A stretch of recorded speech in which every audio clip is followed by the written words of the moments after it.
Entertainment Manager at Esquires, our featured venue this week, and the latest addition to our Halls of Fame, Esquires in Bedford. Hello, Pete. Hello, mate. Any particular standout moments? Anyone who's come on stage setting fire to think? I suppose you've got health and safety. Yeah, we have fire going on, mate, really here. Rules to abide by. But stage shows. I mean, do people? I mean, it's obviously on the first rung of the ladder. There's not a lot of money to put on, big stage productions. But do people sometimes? Not a huge stage. But, do people sometimes make the effort at least?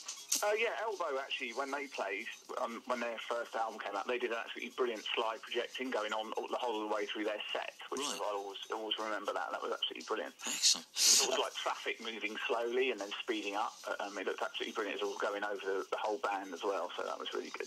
Well, welcome to our Hall of Fame. You're our latest addition to the Hall of Fame, and as mentioned earlier on, I haven't been to Esquires for a while now, but the atmosphere of the place has always seemed very nice. You better explain to people what it looks like and what it is before we go any further. Well, it's actually an old church, so the acoustics are really good here. It's only a small venue. We only hold like 200 people, so it's a really good atmosphere. Quite an alternative club, really. No mainstream stuff here, really. So.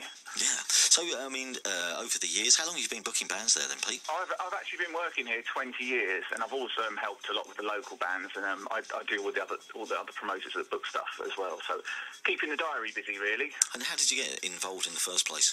First of all, I was DJing in other nightclubs around Bedford, and then I was actually asked to come and DJ after the bands played in the venue upstairs, in the club downstairs. So that's how I was introduced to Esquires, really. How much competition is there out there? How difficult is it getting on the circuit? I mean, Bedford Esquires is one of those places that, particularly during the 90s, played a pivotal role, I think, in definitely. That's probably our busiest time was mid-90s. Yeah. It was really part of the nurturing process for a lot of those bands. I mean, Elastica played there, didn't they? Supergrass. They did, yeah. Yeah, right. Supergrass played twice, actually. And so these days, how much has it changed since then? It's probably harder to get people to come to gigs now than it was then.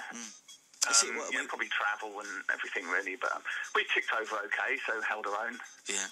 And so we've got more of a range of things playing now, actually, because we do quite a lot of old punk bands and old blues bands as well, which people tend to turn out more. So maybe that's the thing. Maybe you have to expand into away from what is perceived to be the fashion of the time. That's right. Yeah, we've had to do that, really. Yeah. So other things that you've seen down the years that were impressive. The Klaxons were amazing. Last year we had Eliza Doolittle, who was absolutely brilliant. She didn't play for very long, but that was a really, really good night. And Libertines, obviously, was quite memorable. There weren't many people at it. It was a Tuesday night, but it was, obviously very good, very good. So very good. When would that have been? Around the release of their first album? I think it was just before the first album came out. Now, those sound very good, but you haven't mentioned this. Thank you very much to Bingo from the Shires, exiled in Essex, who says, my band, Face for Radio, supported the mighty 6 Sputnik on their legendary gig at Esquires. Right, yeah, I remember that. Yeah, I do remember that gig. I don't remember the support band, unfortunately, but I do remember 6 Sputnik playing.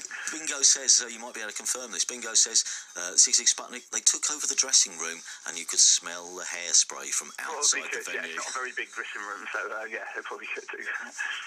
And do you have people turning up? We always ask this, asking for strange things on their rider. The strangest one was the Klaxons, who wanted a chocolate gatto, which I had to go to Marks and Spencer's to get when the band actually arrived. So, yeah, that was probably one of the most annoying things I had to go and do right at the last minute. But riders are usually all right, actually. Yeah.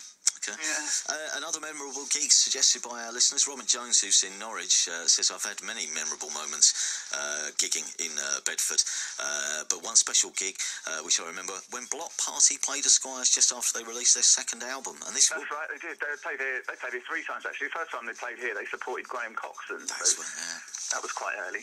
They're great bands, yeah. They were really good gigs. Because that was the one which I was at, actually, only walking in just as Block Party were finishing. And Coxon was, I think he was about to release Freaking Out, I think, around about that time. Right, yeah, that's that album, yeah. There you go. So things you have coming up then, anything, as we look ahead to the big period, I suppose, of tours starting in late August, September. September and October are good. We've got Beach coming back on the 10th of September and Amy and the Integrals on the 24th of September.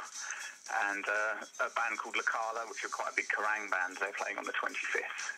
So it's quite a lot. September's looking good, quite good for us. And we've got Gold Blade coming to play a Halloween show in October, so that'll be nice. Well, that sounds like it'll be very special, actually. Yeah. And where do we find more details? Our website is www.bedfordesquires.co.uk. And we're okay playing you some elbow then, seeing as where we started the conversation with this. Let's do that. Well, it's been a pleasure talking to you, Pete. Thank you very much for coming on the programme. And for all the good folk at Bedford Esquires, this is Elbow and 6Music, and this is Powder Blue.